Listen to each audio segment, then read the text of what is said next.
What's up, ladies and gentlemen? Welcome back to the Coding Station. It's Comic Creator of the Night.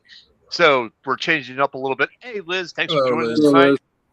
Hey, Liz. Had some technical difficulties. That's why we're just running a little bit late. But we're There changing was no this. technical difficulties. I got home from work late, and I was scarfing down the last of my dinner before we started. I didn't want to say that. That's why I Dan said had to eat technical an apple. difficulties. There's no All point lying to him. I was trying to be nice. The truth will set you free, Sal. I was trying to be nice. Let me be nice, damn it. You know?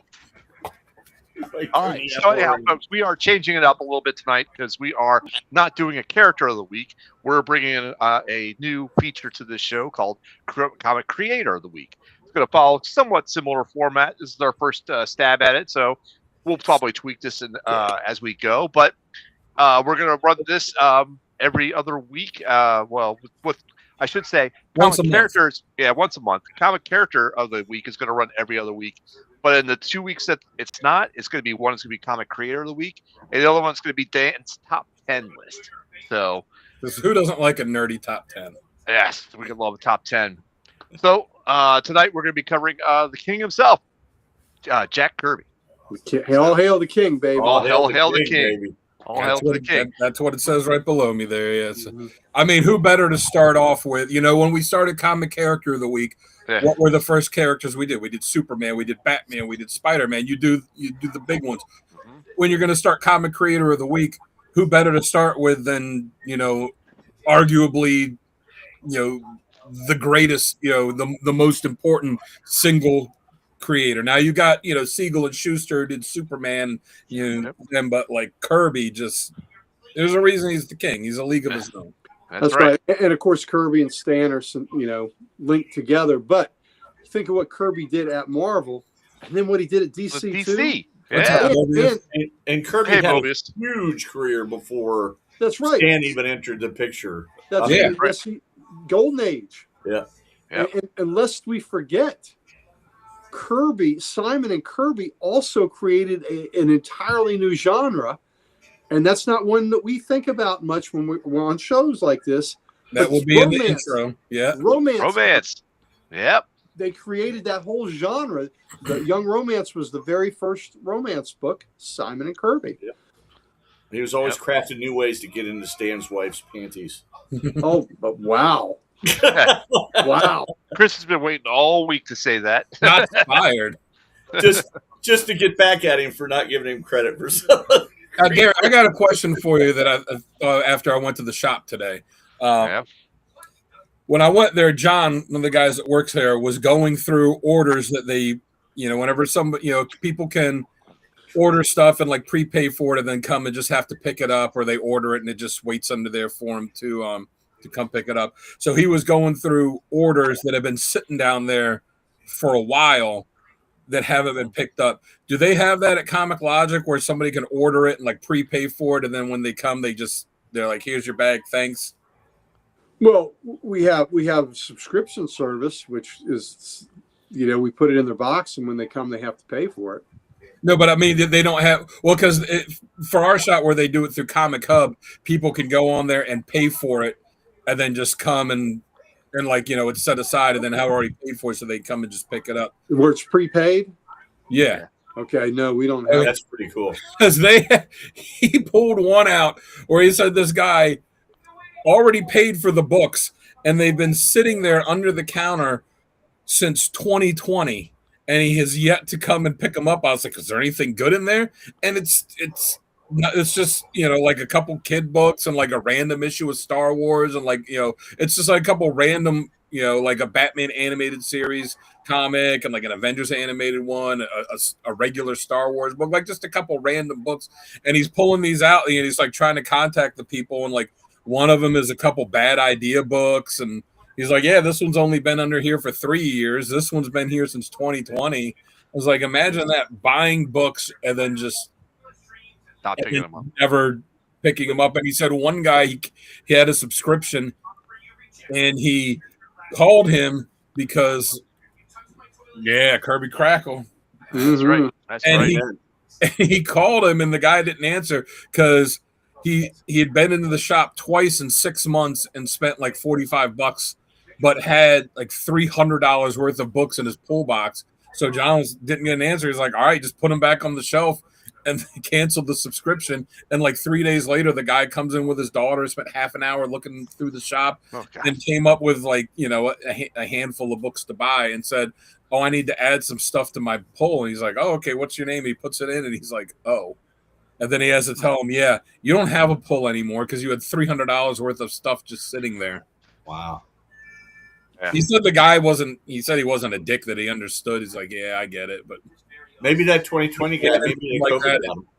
I just wondered if they had anything like that at Comic Logic where the stuff, they had stuff that just sat there for a long time. No, if when stuff sits there a certain amount of time and nobody's come to pick them up, we cut it off. Yeah. Yeah, I was just wondering if you guys had a prepay thing too, because no prepay. No. That are already paid for. They're just, he's like, man. Well, like Chris said, somebody could have passed away. Yeah, that's true. There's a lot of that going on at that time. Yep. There was someone, and I was there one day a while ago. There was somebody that came in and hadn't picked his books up for months and months, and then he said like, "Oh yeah, I was in the hospital," and they're like, "Okay, that's a pretty good reason not to come in." Yeah, very true. All right, so are we ready to kick this show off and see what happens? See how things go. All right, let's go ahead and do this. Folks, stick around 10 seconds while we have our intro.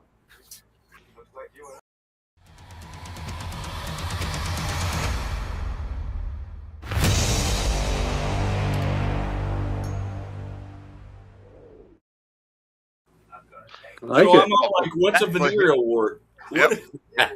Welcome back, ladies and gentlemen. It's the Codex Station's Comic Creator of the Week. I'm your host tonight, Sal the Live Guy. Joining me right over there is Chris. Down below him is Dan. And, of course, below me is the Ric Flair Comics himself. Woo! King we're Dan. talking about the king. You got to wear a crown. King Dan. That's right. Well, if he's got the crown, let me whip out my scepter. Stand back or get closer. Hey, Can we save that for the Comics Unleashed episode? The After Dark? Yeah, the After Dark one. The After Dark episode. This out.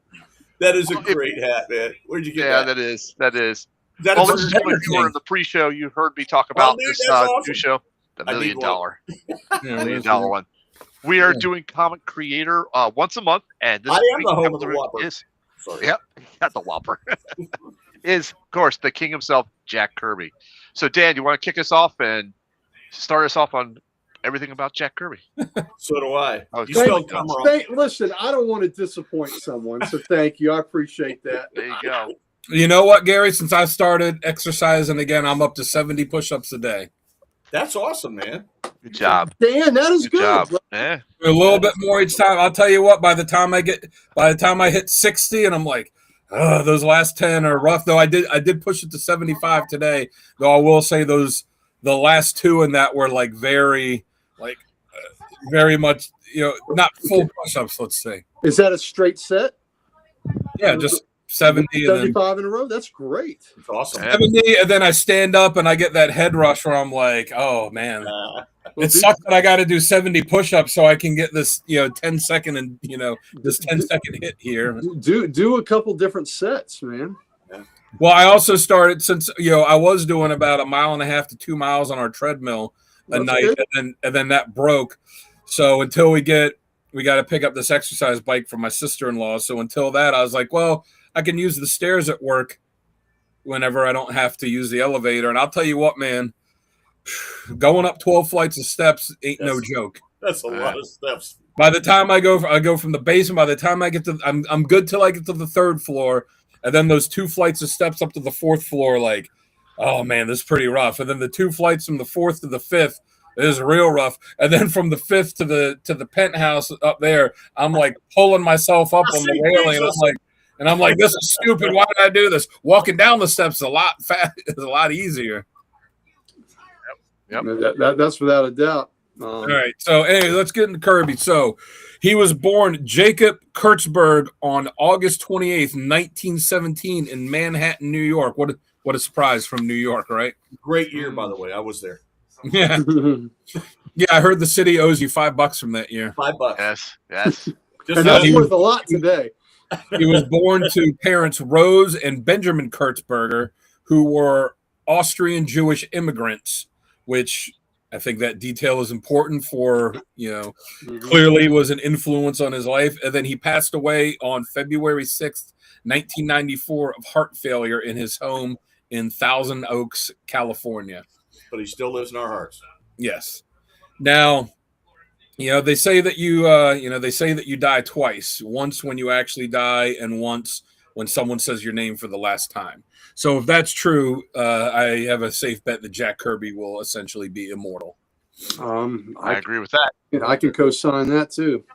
Now, as we do with Character of the Week, we give their first appearance and their origin and powers and all that. So there is his first appearance. What was his powers? Yeah, what's his superpower? It's wrong. Creativity. Magic. Unlimited imagination. He brought magic into the world. Yeah. In a way that no one else ever did. I'll test to that. For for origins, we're each week will just each episode will just kind of give a rundown of the bio of the creator. Kirby's is going to be very long because I was trimming it down as much as I could, and it's still a lot, but I felt like it was all everything is worth having. So he joined, as I said, he was born in 1917. In 1936, he joined the Lincoln newspaper syndicate, working on newspaper comic strips and single panel comics is how he, got started with that. He never really went to school for art. He started going and would drop out after a semester and just felt like that it wasn't something that was for him. So in 1939, he left to work for Fleischer Studios on Popeye cartoons. Yeah, Fleischer Studios, man. That's a good one. He left shortly after that to work for comic book packager Eisner and Eiger, which was a company that would create on-demand comics for publishers. Do you know why he left Fleischer? I do. I know you do. So he left Fleischer, and at this time that Dan's detailing when he was working, this is during the Depression, and so he was bringing home money. What's up, Hey, man? Kirby was bringing home money to help his family during the Depression, so he had a job, and the job, was really helping out there, and he liked Fleischer Studios. The reason he left Fleischer was because Fleischer left New York to relocate to Miami. Florida. Yeah, because he wanted to get away from the unions, and he went there, and Kirby left that job and had to go into comics. So that's one of the great what ifs. If Fleischer does not leave, go to Florida and set up shop there, does Kirby ever go to comics? So it's just one of these great things of happenstance. And ironically, Fleischer, who was trying to run away from the unions, right, because he thought they were nickel and diming him, he went down to Miami, and he had his studio there, and within a dozen years, it failed because it cost so much money to have to ship everything to Florida and to ship everything back. So he lost money in all the travel and transit of his product. So he's that type of business leader that will spend a dollar to save a dime and realize he's right and run away from the New Yorks. But because of that, it may have given us Jack Kirby. Thank you, Dan. Continue on. Thank you. Yeah. Who's watching Rick and Morty? Oh, that's me. Let me turn that off. It's just on in the background. I totally forgot about it. I don't want him to pop us for copyright infringement. Yeah. So he went to work for Eisner and Eiger, a company that creates on-demand comics. For anyone that doesn't know what that is, Gary, you want to give a quick explanation of that for anyone that might not know what that is? For what, on-demand comics? Yeah. I don't know. Oh, it's a publishing house, right? Yeah, so it's a company that just makes comics, and then or whatever it would be would make the stuff, and then a comic publisher would come to them and say, "Hey, I need this, this, and this," and they say, "All right, here you go." A lot of creators at that time worked for publishing houses like that, art houses. Yeah, so the comic companies themselves wouldn't produce anything; it would be someone else that would produce it, and then they would buy it for him. So he worked for their where was I on my notes? All right, his first comic book working there was for Wild Boy magazine. He worked on a bunch of different strips, and he worked under different pseudonyms on Jack Curtis, Fred Sand, Ted Gray, Lance Kirby, before he finally decided on the pen name Jack Kirby.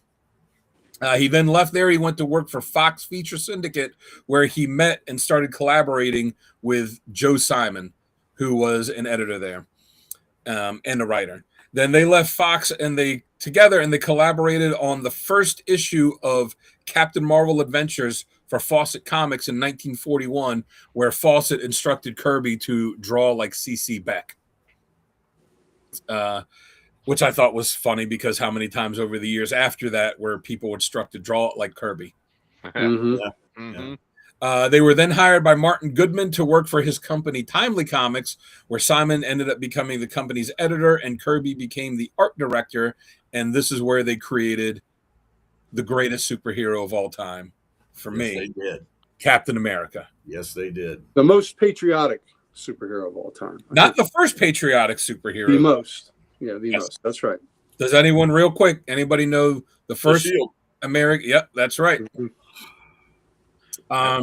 So yes, they created him. They did 10 issues of it, but they felt like they weren't paid enough, so they negotiated a deal with Jack Leibowitz to work for National Comics that would pay them a combined $500 a week. When Goodman found out about the deal, he was furious. He fired them after Captain America number 10, which is why they only did 10 issues of that book. At National, they revamped the Sandman feature character in Adventure Comics. They created Manhunter. They created the Newsboy Legion and the Boy Commandos, which ended up being the National's third highest selling book with over 1 million copies a month. Yep. It's pretty good for the early 40s. I was gonna say, yeah. That'd be pretty good right now. That's good for now. Yeah. Boy Commandos was a huge hit for the soldiers. It Yes. really was. Yep. They loved Boy Commandos. Kirby, and also fearing that Kirby and Simon were going to be drafted into the army for World War II,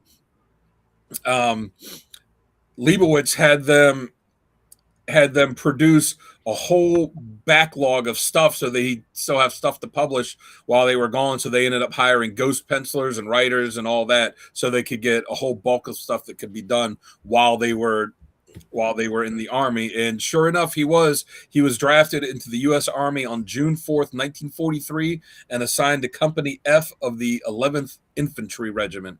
11 Bravo, baby. Yes. Nice.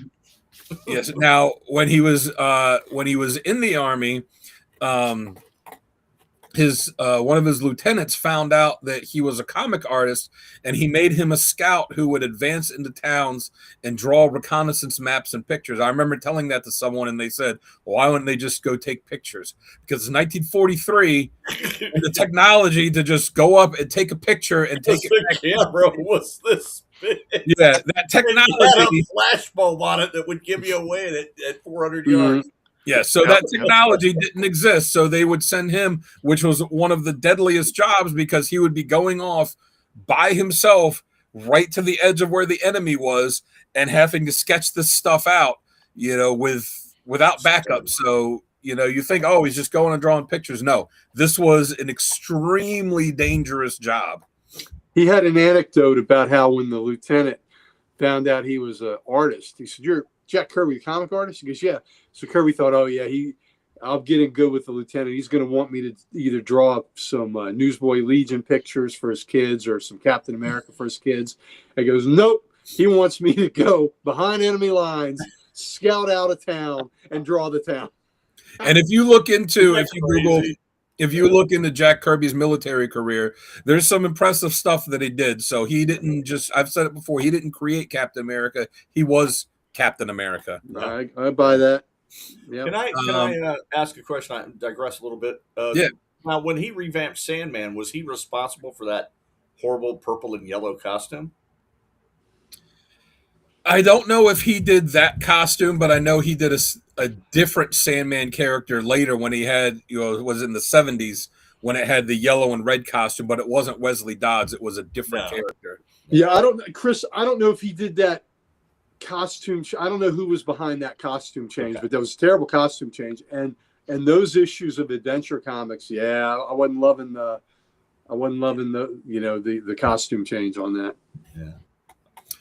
So, so after after the war, Kirby and Simon went back to working together. They worked for Harvey Comics and they freelanced for Hillman Periodicals and Crestwood Publications. That is where they created, as Gary said in the pre-show, they were the first ones to create romance comics with Young Romance, which became a huge hit, and it spawned spin-offs and all kinds of imitations. They were selling, each one of these romance books was selling 1 million copies a month. When we think of the 50s, you're going to say, okay, 50s sci-fi was the biggest genre, or you're going to say, well, maybe superheroes were, or westerns, or horror. The biggest selling genre in the entire decade of the 50s was romance. Isn't that crazy? Yeah, love it. Also, at this time, they were angry at Atlas Comics, who timely became Atlas. Mm-hmm. They were angry at Atlas for launching a new Captain America series, so they created the Fighting American, which the first issue was all about fighting communism, and then with the second issue to the end, it became more of a satire of superhero comics because, again, of how pissed off they were what was being done with Captain America by Atlas. In 1953, they launched their own company, Mainline Publications, where they published romance, war, and police story comics. Simon ended up leaving the industry shortly after that so he could get a job working in advertising, and Kirby started freelancing for Atlas and National Comics. Even though he was still mad at Atlas, he was convinced to go work there. At DC, he co-created Challenges of the Unknown, and he worked on other books like House of Mystery, Adventure Comics, and World's Finest Comics. Unexpected too. Yep. In the late 1950s, he drew a bunch of different genres for Atlas Comics, but he was primarily known and made his name on working on science fiction monster books, which, as we know, our friend Brandon at Mon Comics is a huge fan of that. And you look at all of these old monster books, and that's where he really stood out. That's where Groot came from. Yes. Yep. And there were and Fin Fang Foom came from there. You to say. Yeah. He also started working with Simon again at Harvey Comics, where they created a couple different books. I think the most notable one, though, is the character The Fly. And then at Marvel in 1961, he co-created the Fantastic Four with Stan Lee, which revolutionized comics industry, became a huge hit. And I think we all know where he went. Lit the world on fire. Yeah. So I wanted to give his history up to Fantastic Four because I figured after Fantastic Four, everyone would pretty much know what he did. But pre-Fantastic Four, again, I know it's a lot, but there's a lot in there, and created some important characters, created an entire genre which became the most popular genre of the decade. Yep. Served in World War II. He had a whole career before his career even started. Made a long and storied life. He really did. He was an interesting cat, and oh man, I know these books were great. So we could have lost him if Fleischer had stayed in New York. We also could have lost him if he had achieved his dream. Now, I think it was Booge mentioned Wally Wood and him doing a strip. What all of the cartoonists wanted then was to get a syndicated newspaper strip, because that was where the money was. That's where the money was, yeah. If you could get a syndicated, that was an ongoing paycheck. Right. Frazetta even had one. Johnny Rocket was a strip that he had for a while. But that's where the money was. If you could get a syndicated strip in the papers, those guys, man, they were golden. And so Kirby always wanted that. It just didn't work out. I think he briefly had one, but it didn't work out. But that's what his goal was.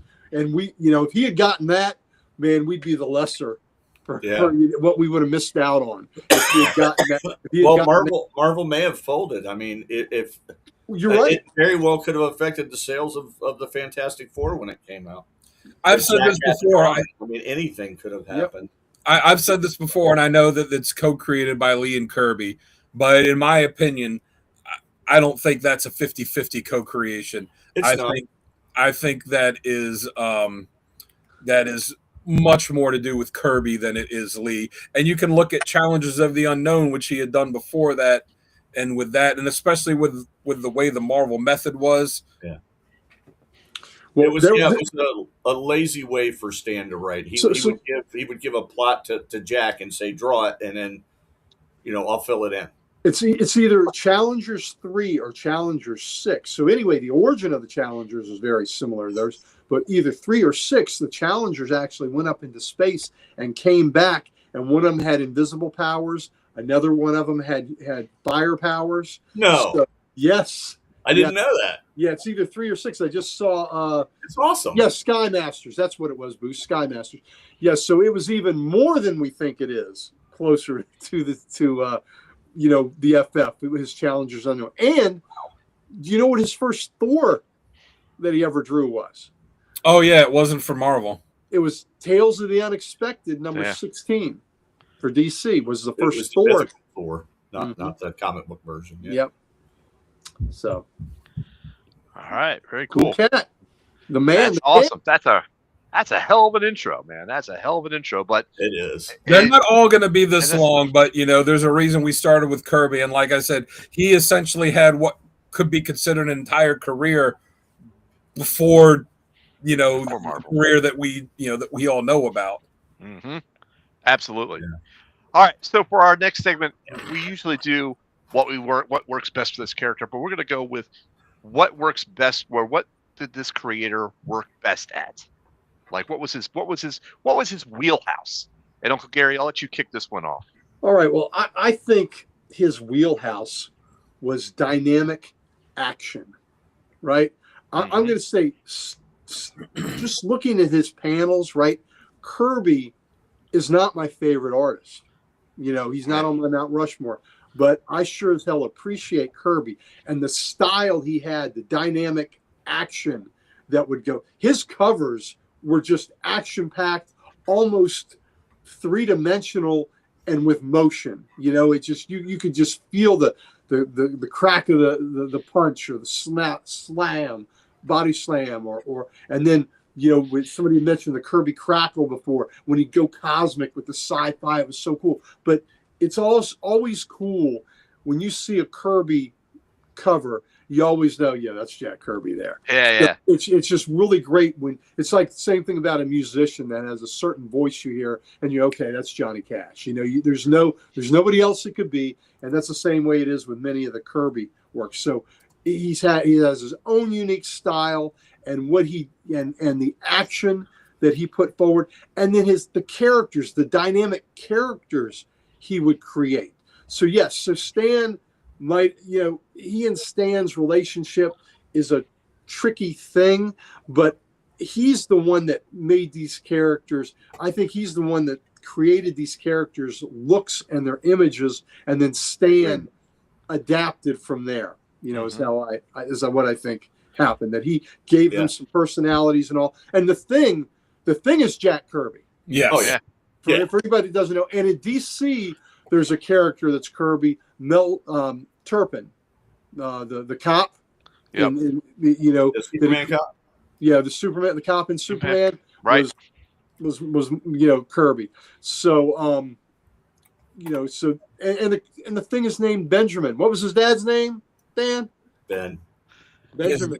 Is that Benjamin? Benjamin. That's right. Yeah. So he named the thing after his dad. I mean, that's cool. I don't know that for a fact, but really how cool. Can it not be true? I'll take it. How can it not? Never let the truth get in the way of a great story. Absolutely. but to me, it's the dynamic action is what Kirby brought to the table in a way that hadn't been done before. Okay. Very good. All right, Dan, how about you? Two things.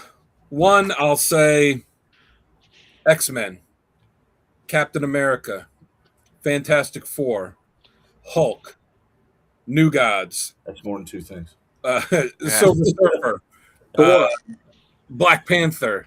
Thor. I mean, Challenges of the Unknown. It just Thor. the list goes on. And Darkseid, the greatest villain in DC. Just the list goes on and on. His ability to just create so many amazing characters, and just and they're all unique. They were fantastic. And just great designs for him, so much that he was able to create so many books he was able to draw at the same time. Like, did he ever sleep? We got artists today that if they draw we got artists today that if they draw 12 issues in a year, if they have like 12 consecutive issues, like, oh my god, what a great run on the book. Kirby would draw 12 issues a month. Listen, and Dan just scratched the surface. OMAC. Yeah. Commandy. Demon. Yeah. Demon. So I mean, geez, what he's drawing. He wrote and drew Demon. And that's Commandy. just us looking at the big two. He's done so much stuff for smaller independent presses. Yes. Yeah. That we're not even talking about. I remember when he went to Pacific, Phantom Force all the way. Captain Victory and the Galactic Rangers. There you So go. I'll say his prolific ability to create work and create new characters. But as far as specifically what kind, I think it's when he's doing big concepts, on a cosmic, not necessarily cosmic scale, but it can be on a cosmic scale, but just big concepts like the New Gods, where it's like this entire world that he built, and this the fourth world, and all the lore and everything that he built to go in it. And he had a beginning, middle, and end intended for all that. And he did eventually get to do the end part of it with Hunger Dogs, but DC, still, like, we're not getting rid of a bunch of characters that we could still use.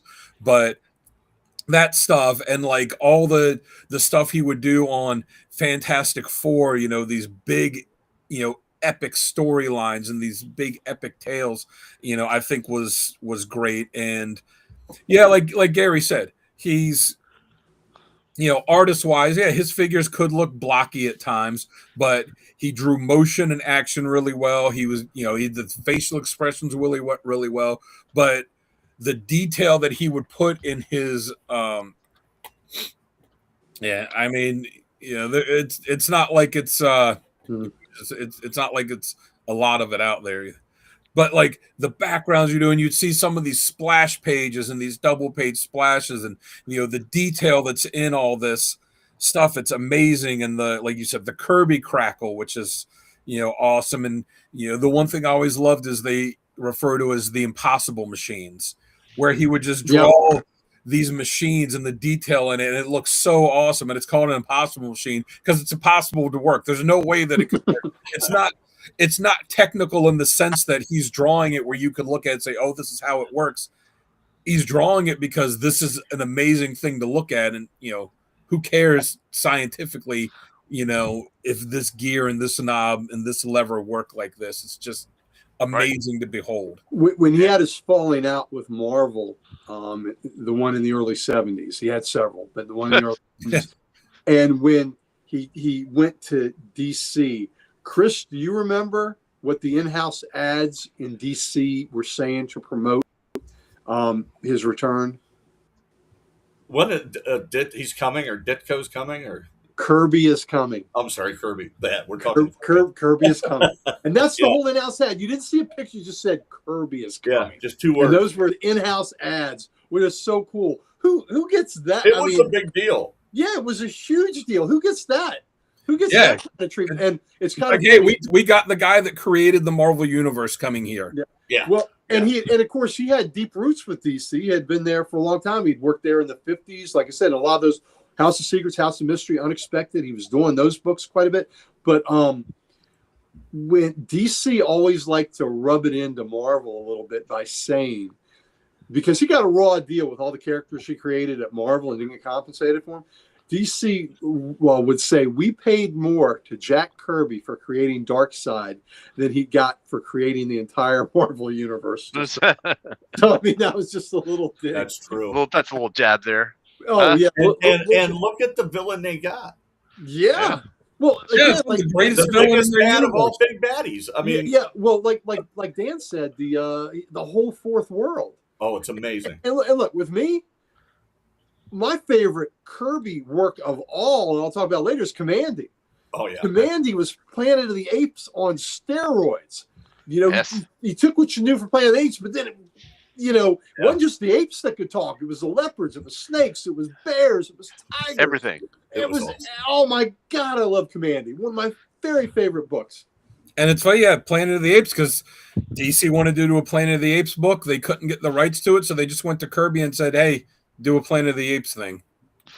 And he, it was amazing, just amazing. Hey, Wes. Hey, Wes, good to see you, brother. Good to see you. Yeah, Jack Kirby. Yeah, so he is the king for a reason. That man was so good. Sci-fi, horror, superhero, romance, Western, war. I have one Kirby signature, and it's on the second issue of Sergeant Fury and the Howling Commandos. Nice. I'm signed by the king. So And they would advertise that him working on the war books was, when him and Simon were doing them, they would advertise like, "Oh, hey, these are war books worked on by actual veterans." yes, Yes, they were. absolutely. That's awesome. That's awesome. All right, Chris, you are up next. What do you Well, think?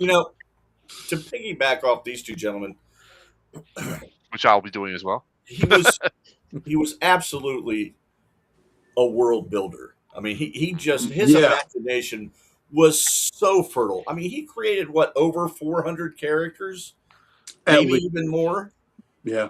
His in that world that you see with the impossible machines and the Kirby Crackle, and that is a world that lives in his head. Yeah. We haven't even Lives talked about there when he's Galactus and the writing. Silver Surfer yet. Yeah, I didn't. I mentioned Silver Surfer. Yeah, I didn't we haven't even brought up the villains. Galactus or Silver Surfer.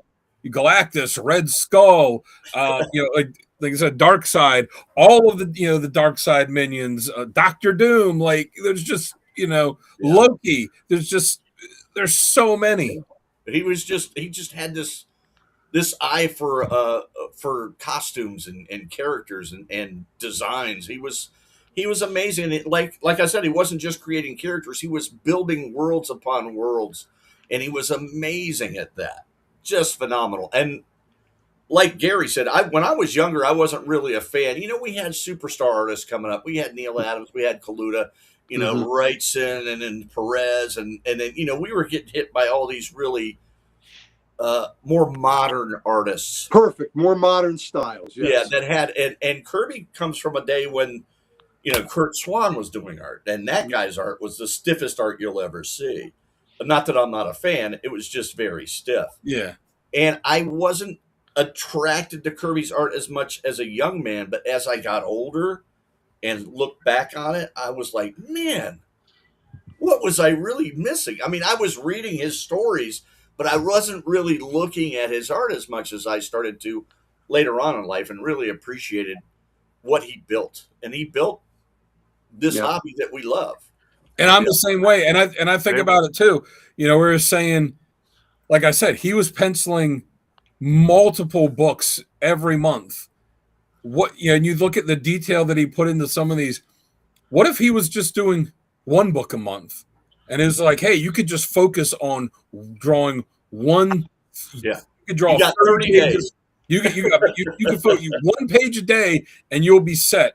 Imagine what that would have looked like. Would have been phenomenal. Yeah. Well, yes, indeed.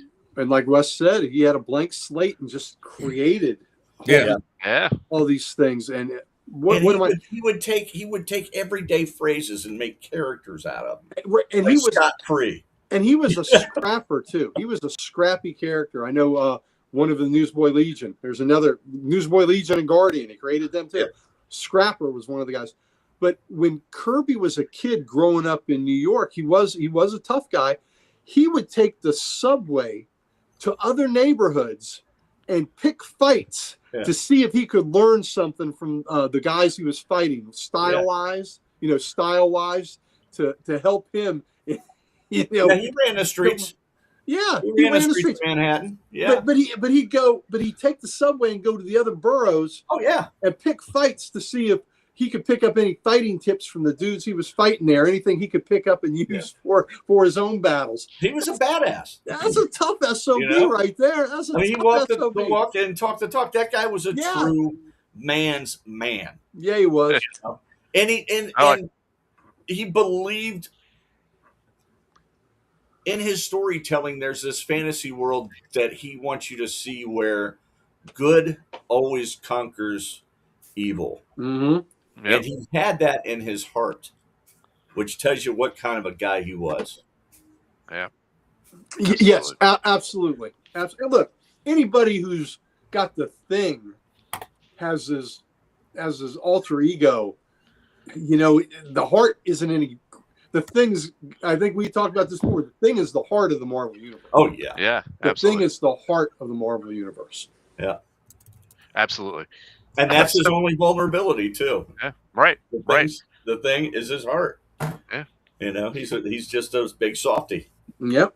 There's this story, and I forget who it is. I think it's someone that became a writer later. Was talking about when he was a kid, he was a fan of comics, and he was looking the phone book, and someone told him like Jack Kirby's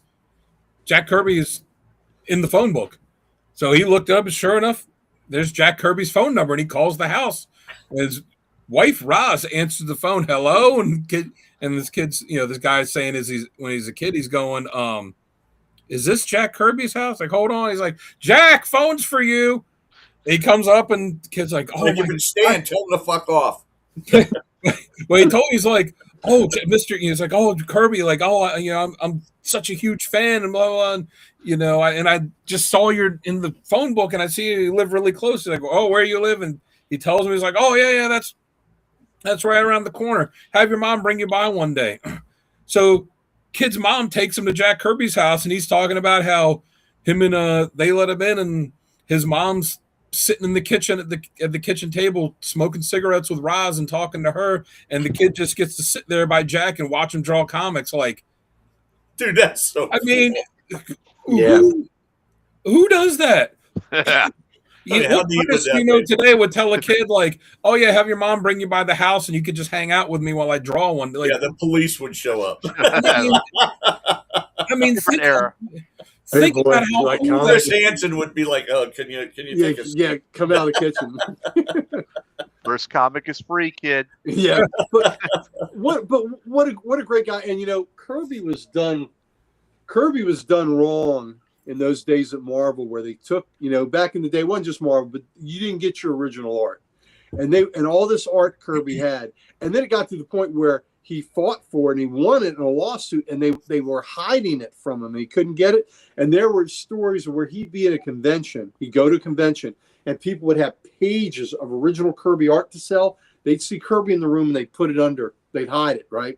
And then when he go by, they put it back up on the table. That's so messed up. Oh, that's you know, and then they would give it away to certain people. You know, sometimes they would give it away, but you know, God, just think of how much, you know, that they just that he just there's so much he didn't get that he deserved. And he didn't really start getting that art back, a majority of it back, until he was, you know, well into his twilight years, and he just was sitting on all this art. And it's also a shame because it was useless to him at that point. And it's a shame that he wasn't alive for the whole big giant blow up of the Marvel universe, because he would have gotten a lot of those kudos that Stan got, because Stan was still living, right? I think Jack would have been at the forefront and really appreciated, and deservedly so. Absolutely. We did get to see him in an episode of the Hulk, though. Yes, we did. Yes, we did. Mm-hmm, mm-hmm. Wasn't he the sketch artist? Yes. Yeah, he was a police sketch artist, I think, at the time. Perfect. Yep. So you guys hit all my points I was going to say, especially Dan with the cosmic scale of that stuff that he built, the Impossible Machines. That, I believe, was his wheelhouse. Oh, and I loved every bit of that. But I also liked every time they showed a representation of him, he's smoking a fat cigar. Yeah. Every time he's there on the drawing board smoking a fat cigar. And who in the Marvel universe smokes a fat cigar all the time? Nick Fury. The Thing. The Thing. The Thing is always. Why do we all just have a different answer that we're all correct? We're all right, you know. Oh, we just wanted to say Aunt May. to be jerks. We knew where he was going. Yeah. I was gonna say Aunt May likes big fatties. Oh. Only from Doc Ock. Only from Doc And Ock. then He's got all those extra arms. She'll make you wheat cakes after. Yeah, she'll make a good deal. But that I do like that, how he was represented with that on the drawing board with the fat cigar. That's perfect for me. That's Jack. That's how you remember him. Yeah, exactly. You know, I can't even think of him without a cigar. That's very true. Very true. I mean, even in the intro, I got the picture of him. You know, that comes up. I was like saying, "Oh, it's missing a cigar. I can't use this." But then I'm like, I'll go with this because it's a good picture of him in the later years too. They did a couple of mini busts a few years ago of both Stan and Jack had that stub of a cigar. There you go. Yeah, there you go. There you go. See it? There it is. There he is. Yep. Yes, indeed. Love it. Love it. Love it. Him. All right. So for our next segment, we usually do a criticism of what we don't like, and we could keep this topic. But I honestly think there's not going to be any criticism. There is. There's something I don't like. Okay, tell me. What don't you like? The way he was treated. Well, especially by Marvel Comics. I don't like that one goddamn bit. Yeah, he was treated. I'll agree with that. And so that's what I don't. And listen, Stan is a great creator, but Stan was happy to bask in the limelight, and he didn't shine as much light on Jack as he should have. And you know what? So I guess what I don't like is that Jack didn't take enough of the credit for him. You know what I'm saying? Right. Yeah. He always quiet about it. Stay quiet. I think he quietly suffered with it, and he didn't advocate for himself as much, you know, as Stan would have. Yeah. Now Stan is a huckster and a salesman. Yes. He's a carnival barker. It's what he does. And you can see him in the pages of Mr. Miracle when he was a character in Mr. Miracle. Another Funky Flashman. Funky Flashman, for those of you that don't know, is Stan Lee.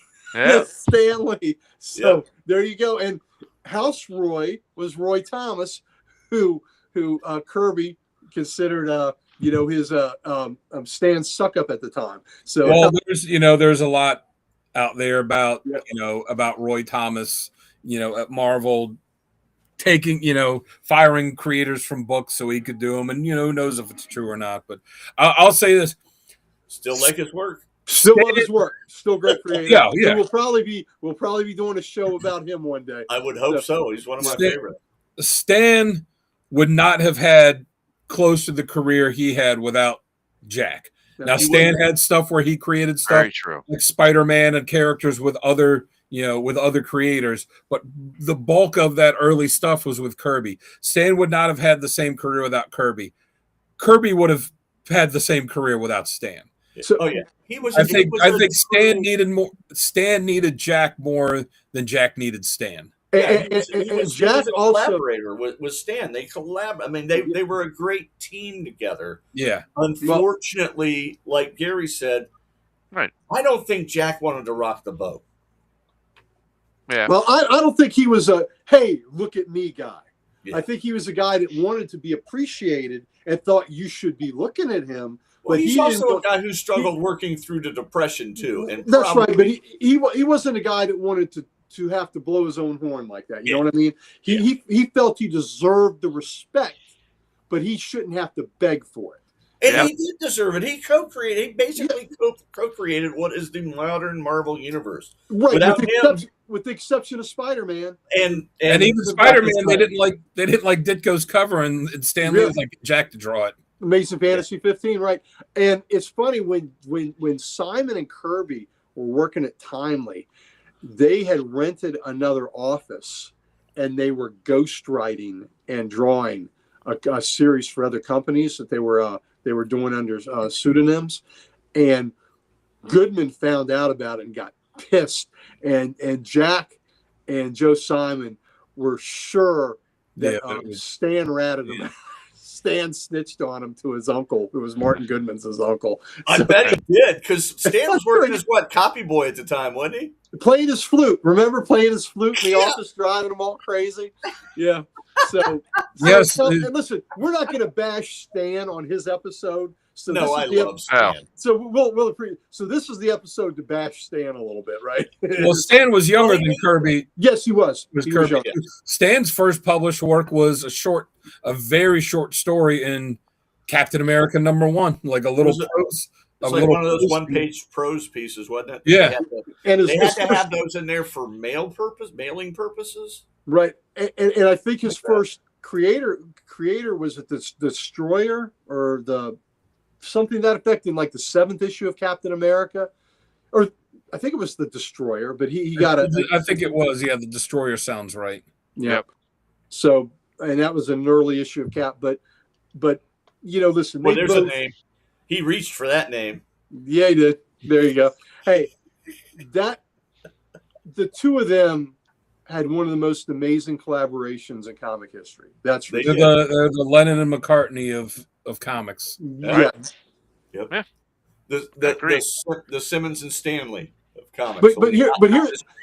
Here's what's interesting though. You think about Jack with his great career with Joe Simon. Just what he and Simon did together was pretty amazing, right? Then he has this great career with Stan Lee.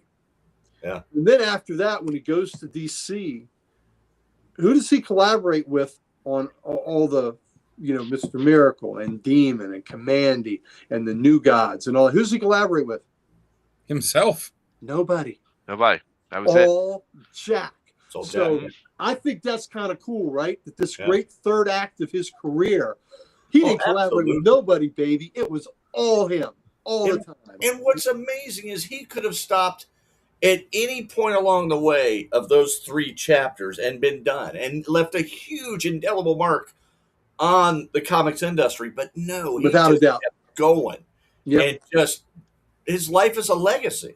Oh, without a doubt. But I just again, it just comes back to those 4 letters, King. Yep. That's what he was, and that's what he is, and he did it all. My God, the Commandy, he wrote it, he drew it, he inked it, he did everything except color it and letter it. That's amazing. Edited it too. He edited it. Yes. Yep. Yeah, you look at a bunch of the DC stuff he did. The credits will say edited, written, drawn by Jack Kirby, inked and lettered by Mike Royer usually. Royer. That's awesome. Occasionally someone else, but yeah. That is awesome. And you were talking about the colorist. And you were talking about Commandy, mirroring the Planet of the Apes, which is one of my all-time sci-fi favorite series. Right. The old one with Heston and Roddy McDowell. That is what attracted me to Commandy in the first place, was because it reminded me of the Planet of the Apes. Well, the cover of #1 is one of the greatest. It's straight from the Planet of the Apes. Look, I didn't use it for my covers because so many people know it, and I wanted to do 3 lesser-known covers by Commandy. So I hope somebody has it today. But that's one of the greatest. I told Sal I was certain that you would pick that cover. I didn't, because I think so many people have seen it. I did pick a Commandy cover though, but I wanted to do lesser known Kirby covers because so many of his are iconic, and I wanted to shine a little bit. My God, there are so many of them. Yeah, but that Commandy #1 is one of the greatest comic covers of all time. It really is. Yep. It is iconic. All right, Chris and Dan, do you guys have any other criticisms you want to say, or I think this is kind of a moot point for him. I had none. I really, except for Gary's point about not getting enough credit. I have nothing else. I got nothing against this man whatsoever. So we could just go ahead and move on to the next topic we got going on here, and that's going to be best covers. And Dan, I'm going to kick you off first for best covers. All right. Well, Gary said, we said there's a lot of iconic ones, so I picked 3 that were super iconic. It was hard to narrow it down to these 3, but very true. Here you go. That coming up. Why isn't that coming up? Press the button. There you go. Yeah. So Captain America #1. Just look at that. When people ask me, well, who's your favorite character? I tell them my favorite character is Captain America. It's been Captain America since a little kid. They say, oh, why is he your favorite character? There's obviously a lot of reasons why, but the one thing I always tell people is because on his first appearance on the cover, he's punching Hitler in the face. And what's better than punching a Nazi?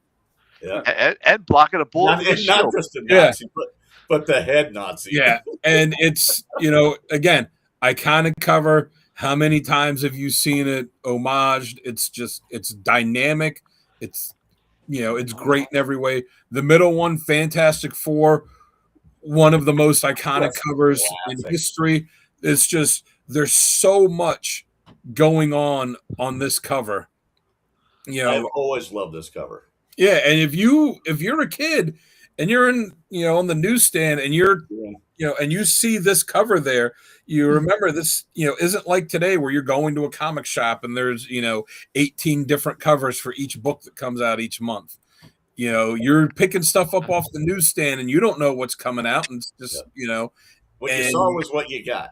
Yeah, and you walk in and you see this cover sitting on the spinner rack. How can you not pick that book up? You're like, it's a flying guy that's on fire and a woman that's turning invisible and a monster coming out of the ground and this guy that's stretching weird and this rock guy, and like, what's going on here? That's so cool. Yeah.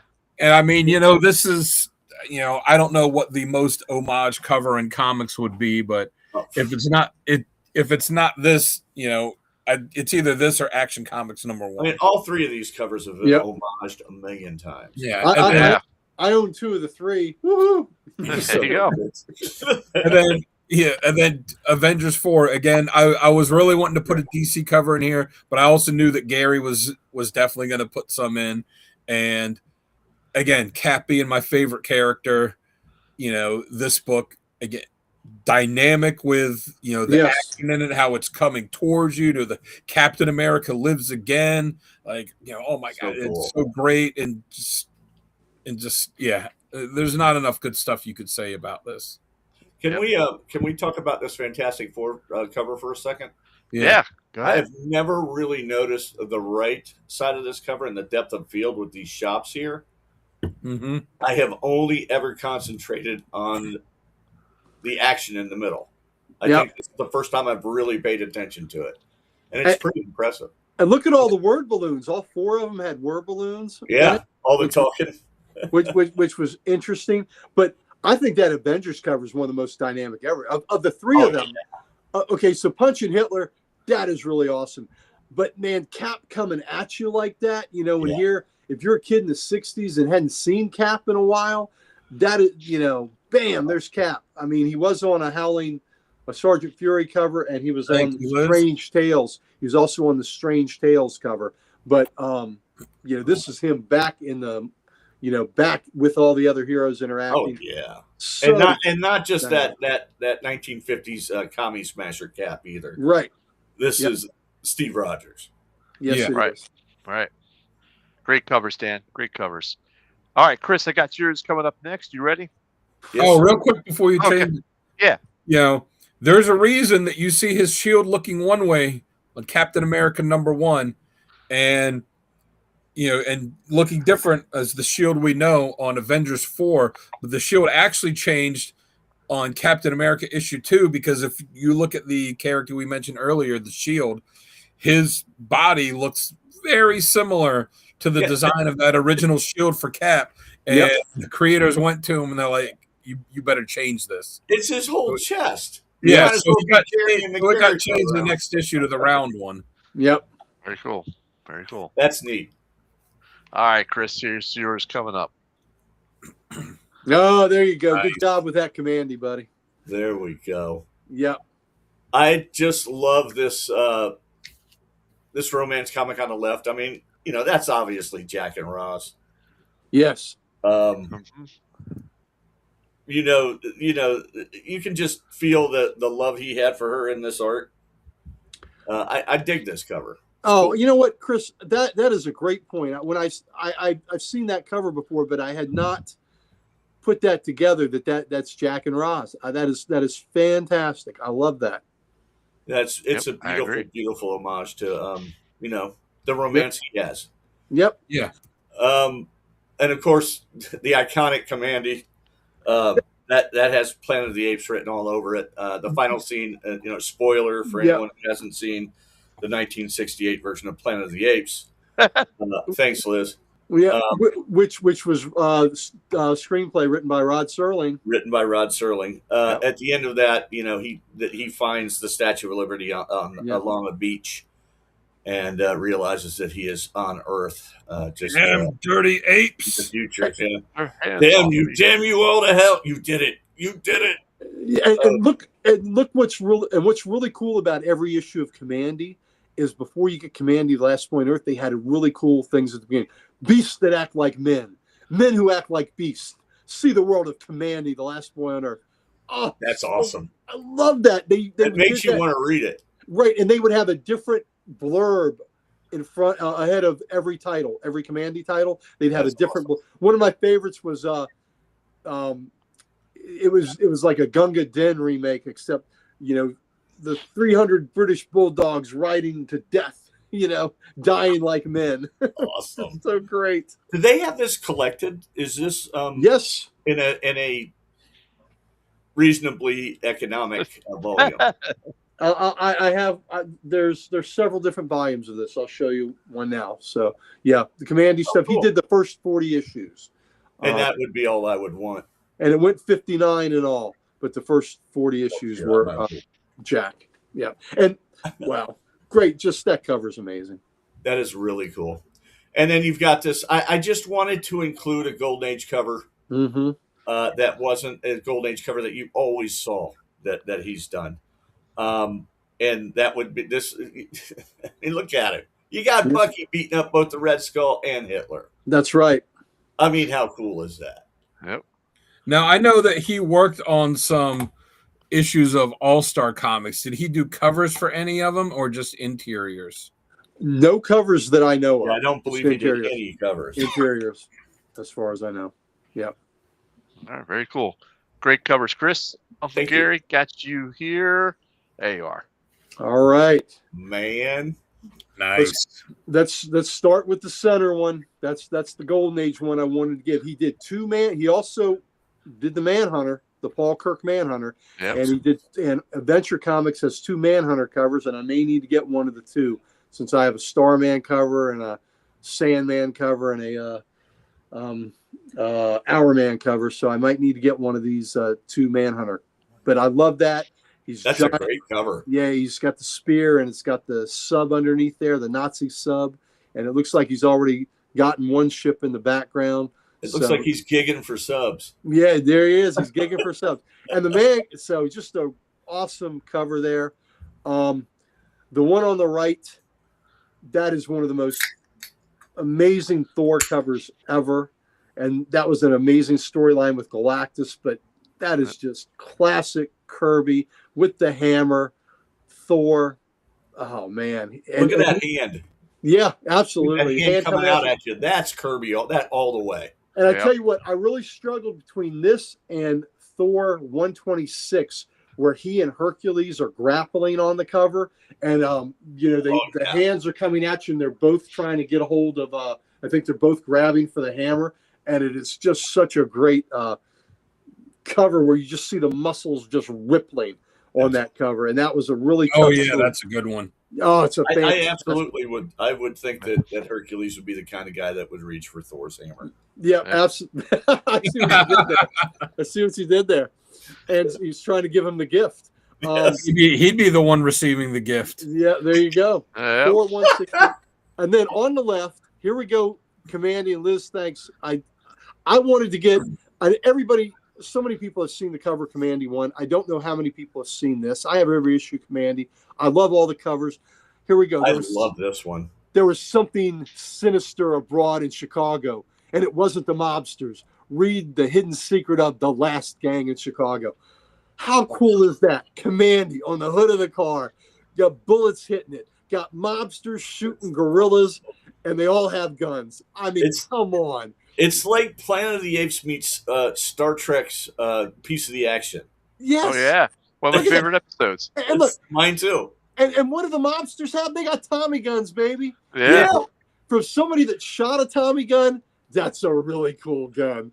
Yeah. So That's so fun. oh my God! With And the commander's like, "What am I doing here? yeah, I should have stayed in the bunker." yeah, but look how dynamic that cover is, guys. Right? That's Kirby, dynamic action. Right? You can see the wind's blowing his hair, the bullets shooting off part of the grill of the car. You know, the gunshots, the apes, the mobsters. Again, look at the depth of field on this too. It looks really cool. Oh I love man, these buildings that he's drawn in the background. It's just awesome. Mm-hmm. So, you guys, had any of you seen that Commandy cover before? I have. Okay. I don't think I've seen this one before. Yeah. I saw it at your house though. Okay, well there you go. I mean, I haven't seen it in person, but I see it when I was, saw it when I was looking. Okay, when you were looking up covers. When I was looking, looking at covers when we did the Commandy episode. I love that cover, man. Yeah. So anyway, my there are many more covers that are much more iconic than these.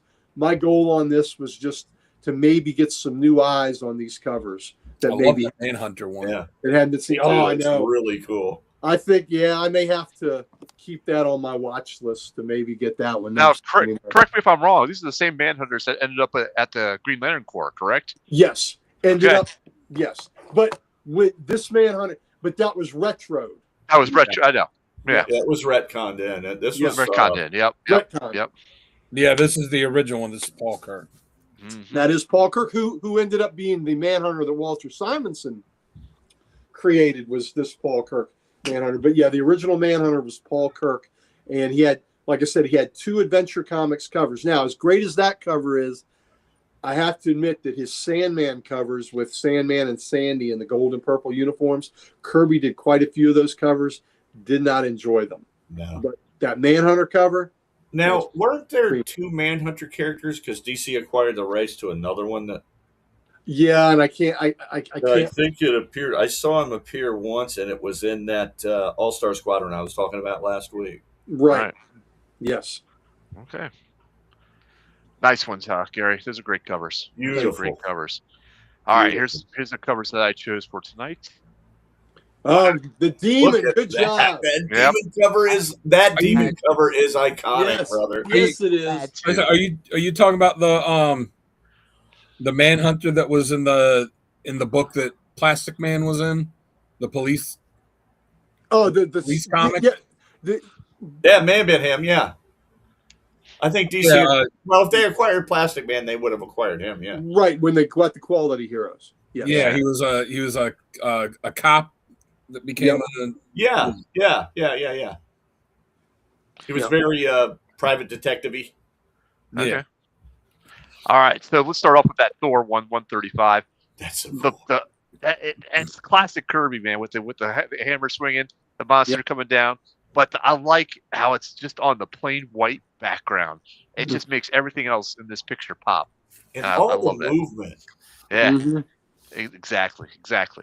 And of course, that had to throw in a Where Monsters Dwell. I love that cover. That's a great cover. That is a great cover. That's good. Morgrum. That's great. Love it. Hey, you got some more gum? I got some more gum. I came to kick ass and chew more gum.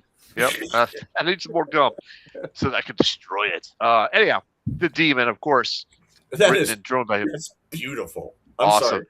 No, it's okay. It's great. Fine. It is a good one. And what a cool it's just happens character to be on my created. collecting goal, so I had to add that in there. Is that on your goal? Yeah. Awesome. I'm down to 2. I only need 2 more issues with that. Oh, really? Yes. And then I'll have volume 1. That's cool. Good job. Love those covers. Yep. They're beautiful. All right. So now for our next topic, I think we were going to go with most underrated work. Is that what we're thinking of? We're going to do essential reading, like we. Oh, most essential reading. We'll do that. Okay, that's fine.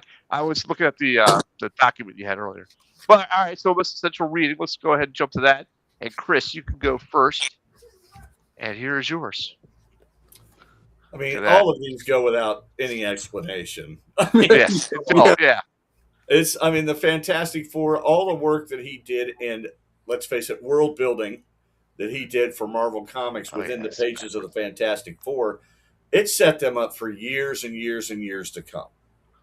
Yes. You know, they're still drawing on pieces of the stories that he wrote in the Marvel universe. Fourth World is all of DC's New Gods stuff, you know, including like the Forever People. It was just out of this world. Jimmy Olsen, even. Even in Jimmy Olsen, just crazy. If I didn't know better, I would say that Jack Kirby was dosing when he wrote and drew this stuff. It is incredibly trippy, drugged out stuff, but it's so fantastic. Yeah. Thanks, Liz. Well, hey, Mr. Key. Hey, Mr. Key. Maybe somebody something into one of his cigars. Yep.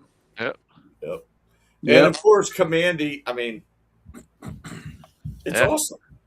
You know, Chris. If you want to collect Commandy, that's not a really expensive book to get the original issues of either.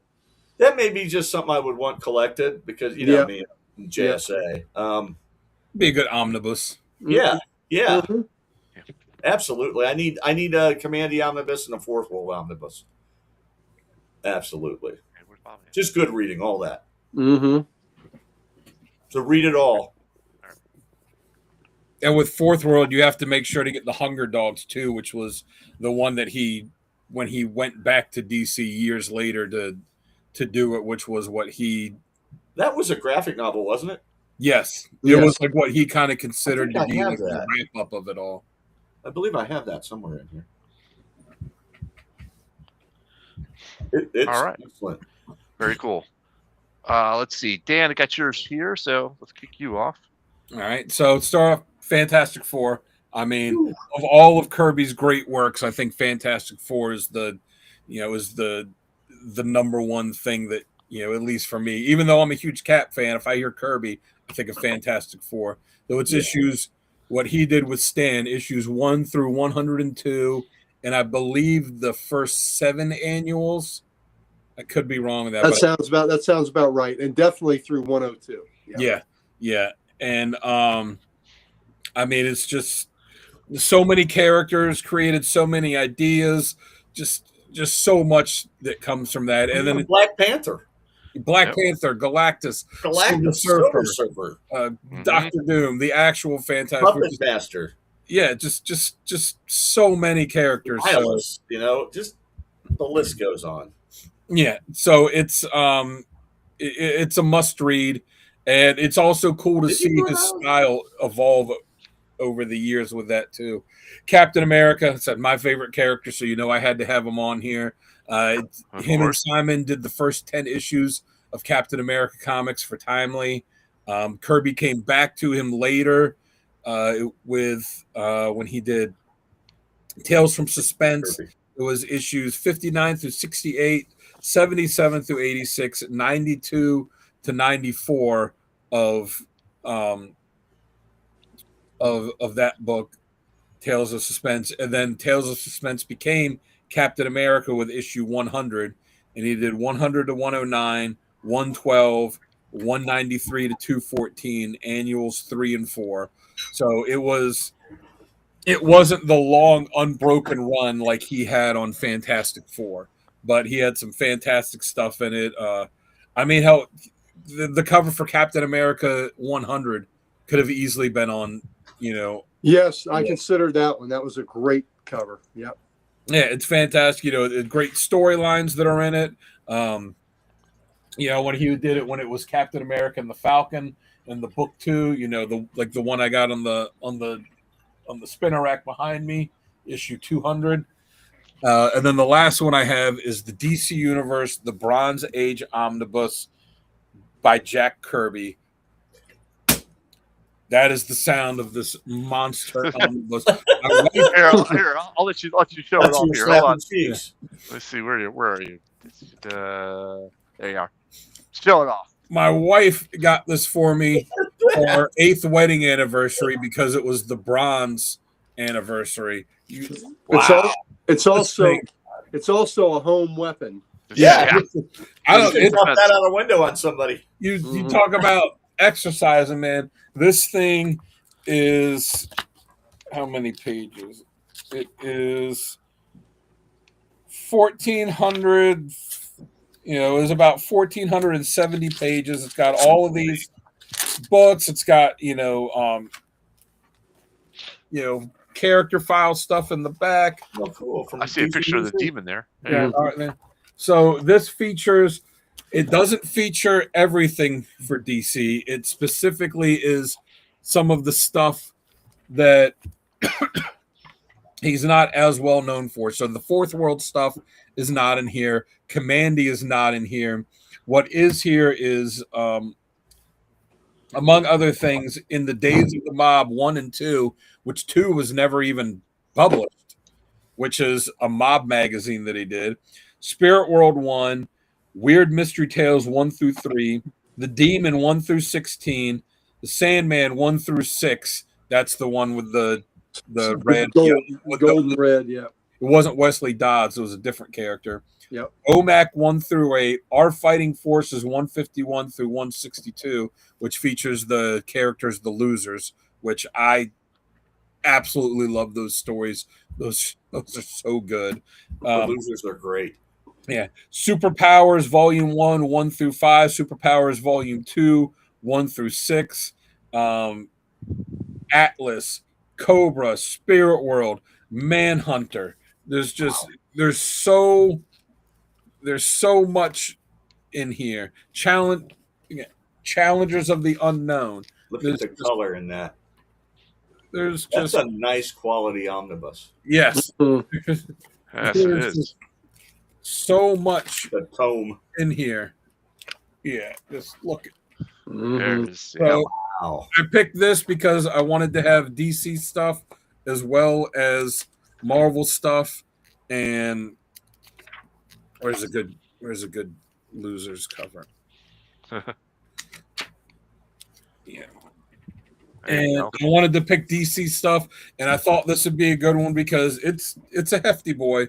It's the cover price on it's $150, and it's been out for a few years. But I like that it's got all of this quote unquote lesser known DC stuff that's still fantastic, and it's superhero stuff and science fiction and war and true crime and just all kinds of different stuff. So it's an absolutely fantastic read. Awesome. Yeah, you can probably get it on eBay, but the shipping is going to kill you. Yeah. Have bronze. Oh yeah, I don't know the weight of this, but it's we'll be bringing that in by Chinook. It's definitely, like I said, it's definitely got a heft to it. I only own 2 omnibuses. I own this one, and I own the Complete Planetary, which is also fantastic. And this one, just the weight of it is so much more than that. Yeah. Makes it hard to read, doesn't it? Yeah. I haven't made my way through all of it yet. I'm still working through it. But I was reading through the Darkest Night omnibus, and that thing, same thing. It's so hard to just hold. You got to put it down. You can't hold it for very long and read it. Right. Well, it is cumbersome. It does limit your ability to read it, and the fact that you can't just like grab it and just have it in your backpack or carry it with you, like, oh, I'm going somewhere and I'll have it in the car so I can sit here and read it while I'm waiting for the wife to come out of Target. You're not gonna like take it to work and say, oh well, I'll just read this on my lunch break. Like, you're pretty much just you're not wanting to carry this mammoth thing around. But it's super nice for me to sit back on the couch, legs up, just sit there and be able to read it. Right. Nice that stuff. could be your workout for the day. Yeah. Could be. All right, Gary, I got your stories here. All right. Ready? There you go. All right, here we go. So I got a little bit specific with Fantastic Four 45 to 55. This was at his, I think, creative peak. And as Dan said, Fantastic Four is his magnum opus. It's so good. That what he and Stan did on that for those 102 issues were just a magnificent body of work. It's such exciting stories. Oh, so good. And all the things they created. But let's go to the annuals, too. You can't miss the annuals or you miss them getting married. That's that very true. But look at what you get in 45 through Yeah. 52. 45, you're introducing the Inhumans. 46 delves into their origins, Great Black Bolt cover. 48 introduces you to the Silver Surfer. 49 Galactus. 50 is the culmination of that trilogy with that Galactus trilogy. So 40, 48, 49, 50, one of the most important 3 issues in comic history, that Galactus saga with the Silver Surfer. 52, or 51 is the great story, This Man, This Monster, and that cover made my list, where Ben Grimm is questioning his place as a hero, as a man trapped in that body, in that misshapen body. And that is, the pathos in that story is amazing. And FF51, that, I didn't use an FF cover, and that really hurt me that I didn't. But it would have been, and that cover, as much as I love that cover, I would have wanted one that had more of the FF in it, like maybe with Doom looming over them, like several of the great ones were. But that story, This Man, This Monster, is 51. 52, we get introduced to the Black Panther. 53 is the origin of the Black Panther. So that creative run was just amazing. And 55 was another Silver Surfer issue. So he's just creating chunks of the Marvel universe at a time. Yeah, but that and it's funny when they introduce Black Panther that you see him just like casually smoking cigarettes too. Yep. Absolutely. So I mean, what we assume were cigarettes. Those 45 to 55, that's 11 issues there. So just what an amazing run. Can we explore This Man, This Monster a little bit? This Man, This Monster, Chris. I think we probably all 4 read that. Oh yeah. And Chris, it really speaks to. I think everyone can relate to that story. We all kind of feel that way, especially as teenagers. Growing up, we don't know our place in the world, and we're struggling with this, this body that we barely have any control over yet. And I think that story really probably connected to a lot of people and made even more fans of Marvel Comics. Well, and at that, and you're questioning your worth. Yeah. Which is what Ben was doing. He's questioning his where worth. you are in this world and what you're going to do, and does anyone care? A life crisis, very much a life crisis. We've all been there. Absolutely, and just again, I used the word earlier. The pathos of that book was just absolutely amazing. The angst that he feels in that book is palpable. Yes, without a doubt. Commandy 1 through 40. Those are the Kirby issues. After this, I'll ask Sal to go to a shot, and I'll show you the omnibus that I have. That you can get, Chris. So there's 2 volumes. Do you want me to go now or no? No. Wait. We'll wait till after I talk about the other one. All right. So there's 2 volumes, and it's 2 omnibuses that are easier to read because it's only 20 issues in each omnibus. But it's just wonderful. We've talked about before. It's the Planet of the Apes on steroids, where it's not just that humans have been relegated to beasts, and that the animal and the apes are intelligent. It's the leopards, the tigers, the bears. Oh my! That's right. The snakes, and there's even. It's just magnificent, and the tigers are run like the head of the tigers, Caesar, and they're run like Roman armies. The bears are rangers that are protecting the wildlands. Only you can prevent. That's right. Fires. And the apes are marauders, and it's just magnificent. There's lions. There's radioactive bats in South. Yeah, America. I remember those. Oh my goodness! The few issues I have read of this are just phenomenal, which makes me want to read the rest. Right. At the U.S. Canadian border is the. Don't forget, yes, Sunny Sumo. That's right.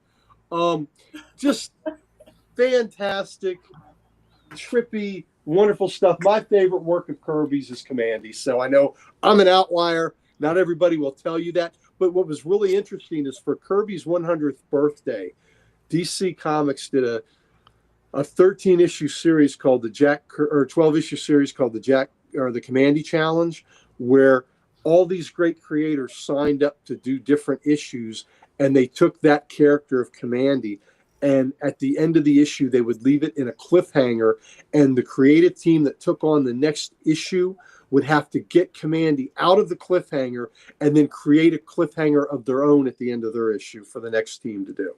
So just what a great exercise in writing that was, and what a great love. So those creators were chomping at the bit and they were great creators, chomping at the bit to do that book. And it was because Commandy is very well loved. So it's more of an inside baseball type of strip that, comic that not everybody knows about, but highly respected within the comics professionals field and by fans that, take the deep cut. So I recommend that highly. And the last one, there's so many great Cap things, but Captain America's Bicentennial Battles is just so freaking cool. Isn't that a Treasury edition? Yes, it's a Treasury edition. I have that. Nice. And they just reissued it last year, and I've got that too. So if we go to the Sal, if you want to go to Live Shot, I'll show you that. So here's the reissue. Yeah, I need to get a copy. Well, I need to get the original. Yeah, I have the original too. So just so good. And look, you got that Snake Hitler in here again. So, and Cap beating up on Hitler and the Red Skull. You got Bucky. So, Liz, thanks for. Have a good night, Liz. Thanks. Good I'm night, Liz. glad you did it. You know what? I think everybody's picking up, man. We got a lot of passion about this. There you go. There's the original. There's the original Marvel Treasury. So Not in bad shape. No, not at all. So All right. And even though I had the original, I've got to buy the Cap and Uncle Sam. It doesn't get any better than that. That is so cool. And so to But I will say, look at Uncle Sam's face in that drawing and how he looks a bit cross-eyed there. he's like, oh like man, he just drank look at how something. good this book was.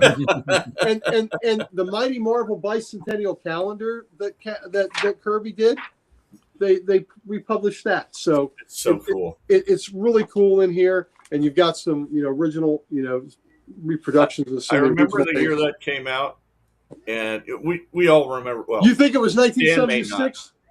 Dan may not remember, but the rest of us remember the bicentennial. Yeah. At least Sal remembers it. My dad painted the house red, white, and blue that year. Oh Nice. my gosh. The exterior. Nice. Well, I wasn't born until '79, so. Oh, okay. All right, there you go, Chris. First 20 issues, the 2 issues of this came out in 2011, I think.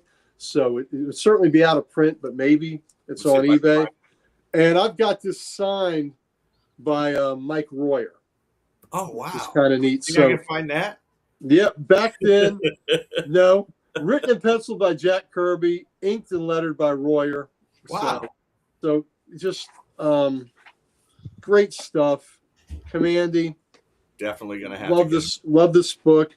I love the dynamite action and the just again my favorite title. Come on, look at that.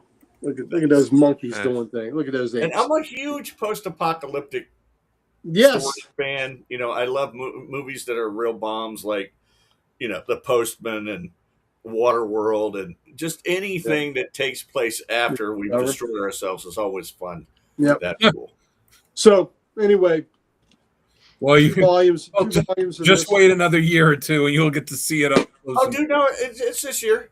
250th year. That's just our last year. We're not going there, Chris. We made it 250 years. Yep. We had a good run. We had- It was good. It was a good run. We had a great run. So, but anyway, those are my must reads, and man, I love the passion we're bringing to this episode because we all are so psyched to talk about the King. Yep. Kirby is, All right. I mean, he created our childhoods. Yeah. Pretty much. Let me go ahead and jump to my readings then, which will probably be a moot point. Oh, the Of course, demon. Good job. I threw the demon in there. Of course, I had to, and I had to give some love to the X-Men, especially issues 1 through 11. You know, Great issues. You know, he not only he created the team, he defined all their looks, gave Cyclops his visor, he gave Magneto his menacing presence. You know, he designed the Sentinels, the Danger Room, the whole 9 yards with that. I mean, he shaved Professor Xavier's head. And Magneto's design is top notch. Mm-hmm. Yes. I love that helmet. I love the big cape. He looks so cool. Yeah, indeed. I don't need to go into anything on the demon. That was just fantastic. I love the rhyming scheme. You know, So fun. And it's mystical because it has to do with the King Arthur legend and time frame, and I love that too. So good stuff there. Journey of the Mystery. Come on, this is Thor's time to shine here. Yep. You know, he did Journey of the Mystery from 83 to 89, then like 101 to 125, and then Thor 126 to 177. So he had multiple runs here, and it was just amazing. And that's because the work that Journey of the Mysteries 125 was the last issue of that, and then Thor took over the next issue where it was just Thor. Yeah. That's right.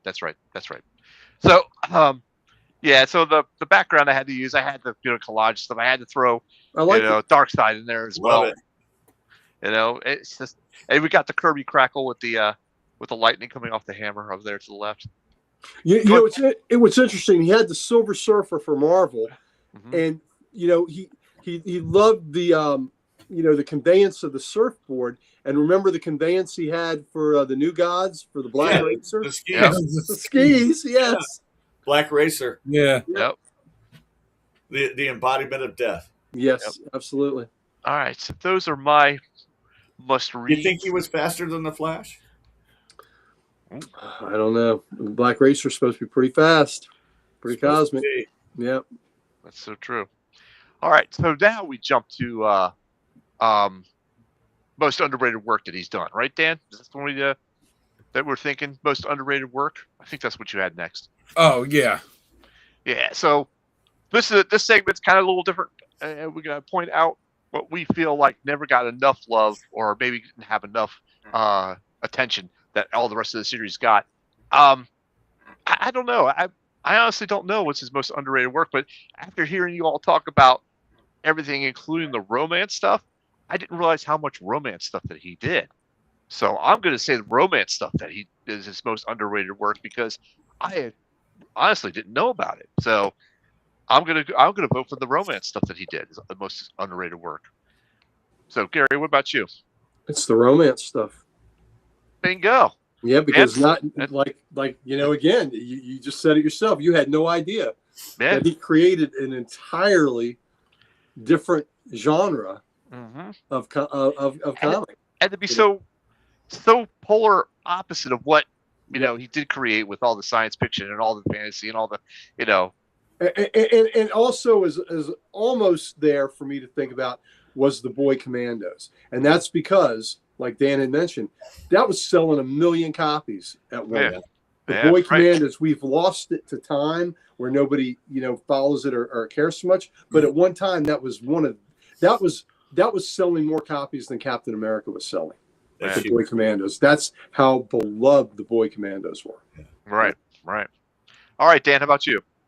I'm gonna say his war comics. Maybe it's just because I happen to be sitting here reading the stuff from the losers recently. But yeah, the war comic stuff is great, especially when you consider that he's a veteran. He was there in World War II. He served, so while they're going to embellish stuff for comics and that, when it's just drawing straight war stories and stuff, that he's going to be putting that he was putting the time in to make sure that it was accurate, and especially in one thing that's not going to have an army guy say "Hoorah." Yeah. What's Sergeant Rock saying "Hoorah" for? one thing that's cool in these issues of our fighting forces is in the back, a lot of them on the last page or two of each one, he's drawing like this issue. It's, hey, here's some some like Nazi super planes and jets, but it's not. We're just making up these designs for a comic. Like he's showing you, he's drawing the actual ones. I mean, and what was I saying about like double page spreads and details? Yep, look at that, dude. Look at that. Another one is delicious. The issue before that, it's like, hey, here's That's some so of the cool. books, and the fact that it's again, it's not embellishing stuff for a comic. He's drawing the actual thing. Like, here's some of the the headgear that that was part of the uniforms throughout the years. One of them, he was drawing out, hey, here's the guns that the Allies had in World War II.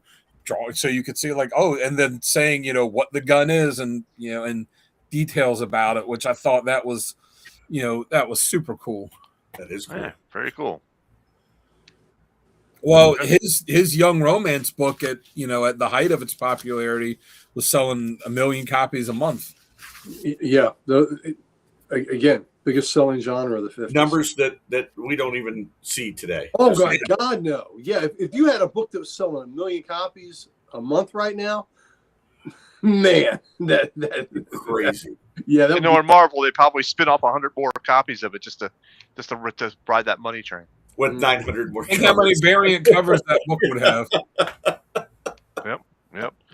All right, Chris, how about you? What's his? What really blew my mind with variant covers, and once I realized it was for sketches, it made sense. But when they started putting out blank covers, I'm like, come on. Come on! If you run out of ideas, is this your only idea for a variant? Throw it in. What are we gonna do this month? Screw it. Just give a blank cover. Throw it out there. Blank white cover. Put the masthead on it, but the rest of it blank. Right. All right, Chris. What do you think for most of the? Oh, hi, Dan. That handsome fella. Hi. Woo! How did you get there? I don't know. Take it off. Oh, take it off. He brought his quarters along, Dan. So take it off. I got my quarters. They keep falling through.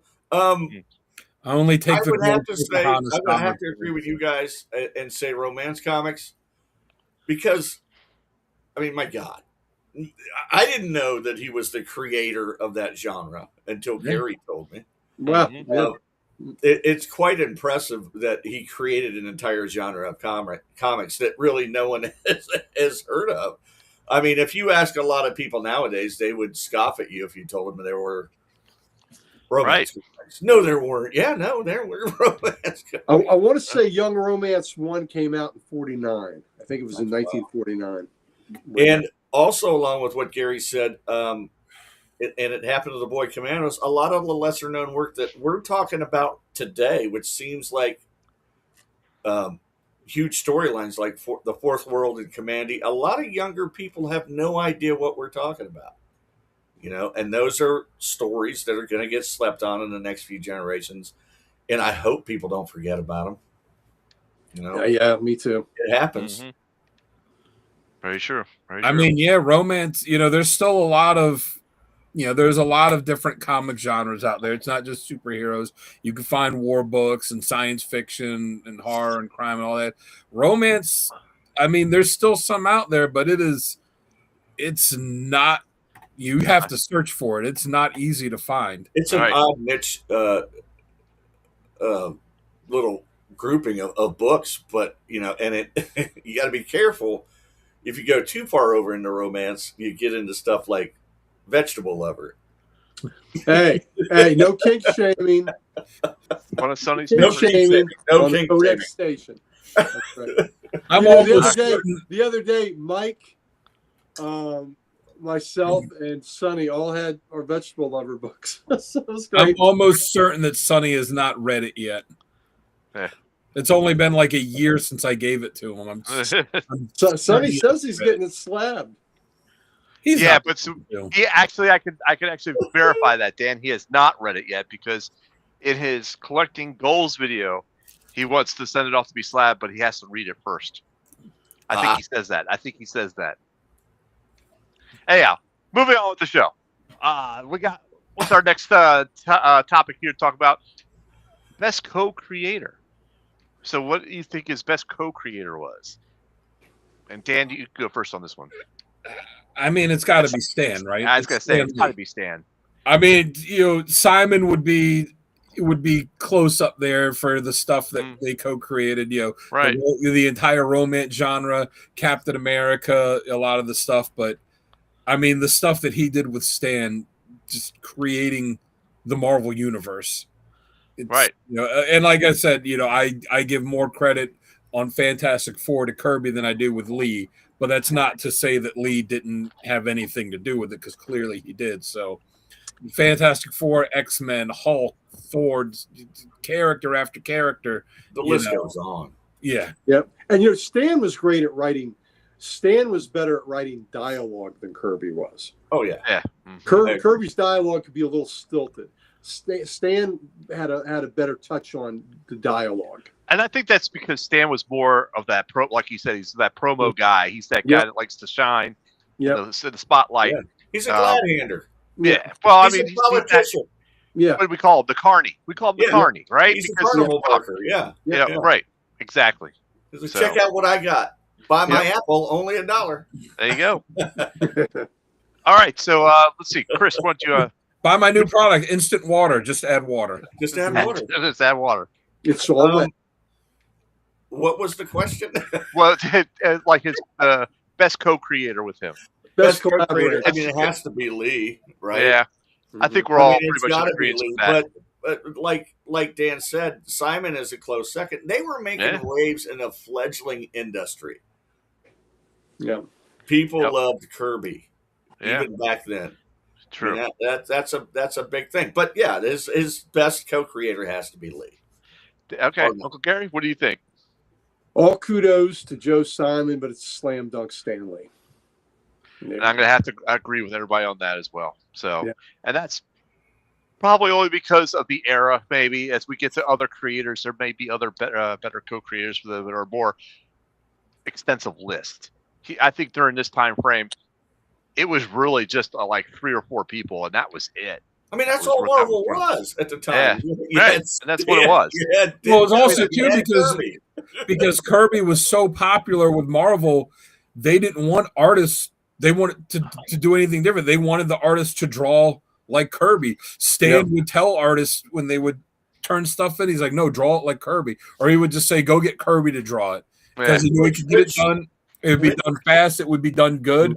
And even when John Buscema started drawing Silver Surfer, which broke Jack Kirby's heart that he wasn't the one that got that book because of creating the Silver Surfer and how much he loved the character.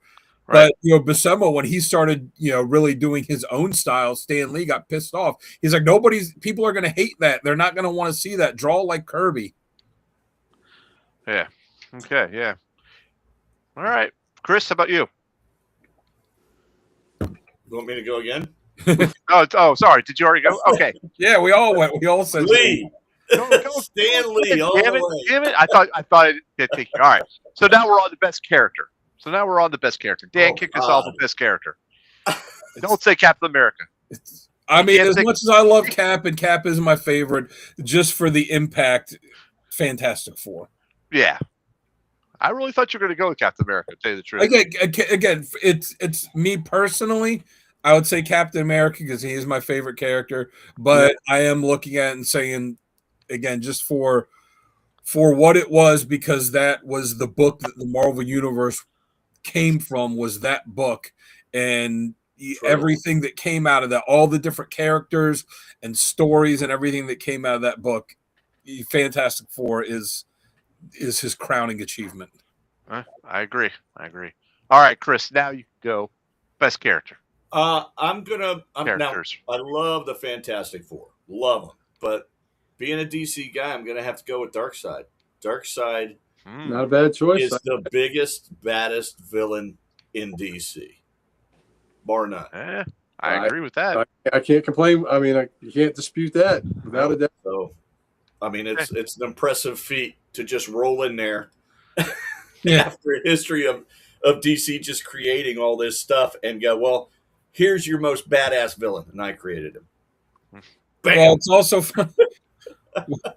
also funny when you think about the character, what book his first appearance was in. Jimmy. His first appearance, the baddest, biggest, awesomest villain in DC Comics. His first appearance was in Superman's pal, Jimmy Olsen. Hey, Don Rickles was in those books. Hey, at least they weren't carting away in handcuffs like a certain Thanos villain. We had Thanos-sized cuffs waiting for him. So, take his ass away. Well, Thanos had a helicopter, too, so, Yeah, he did. He had like a Thanos copter? Yeah, the Thanos copter. Yes, he did. All right, Gary, how about you? So, personally, it's Commandy. Yeah. Historically, it's FF, man. Yeah. And more specifically, it's Ben Grimm. Yeah, there you go. Yeah. There you go. That's a good one.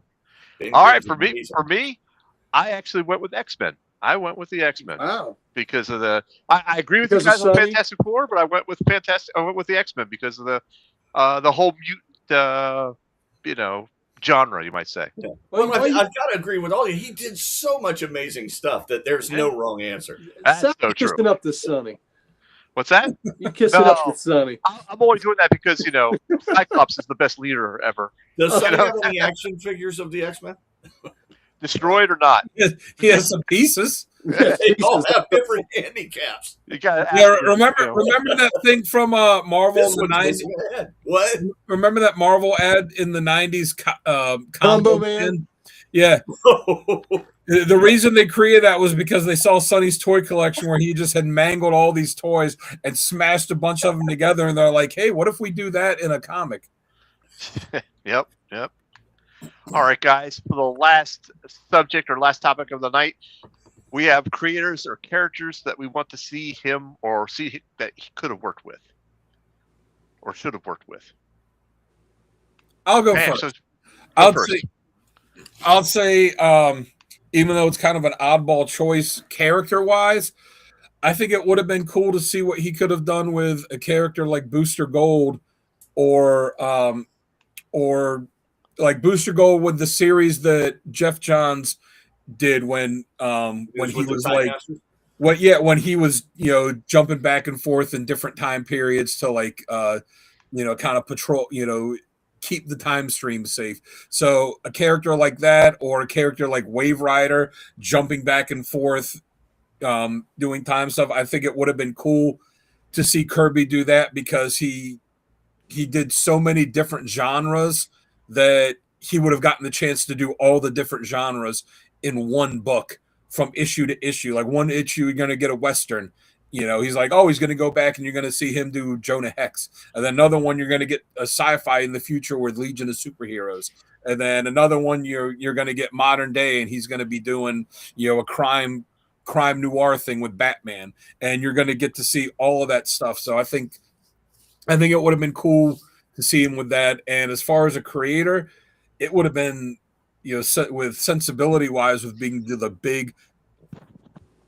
big cosmic epic stories, it would have been great to see him work with Jim Starlin.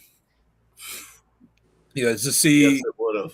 You look at the stuff that Starlin did with Thanos and Silver Surfer and all of that stuff, and Kirby's Fourth World stuff, and if the two of them had just been able to get together and create something, something big and epic like that, it would have been glorious. It would have been amazing.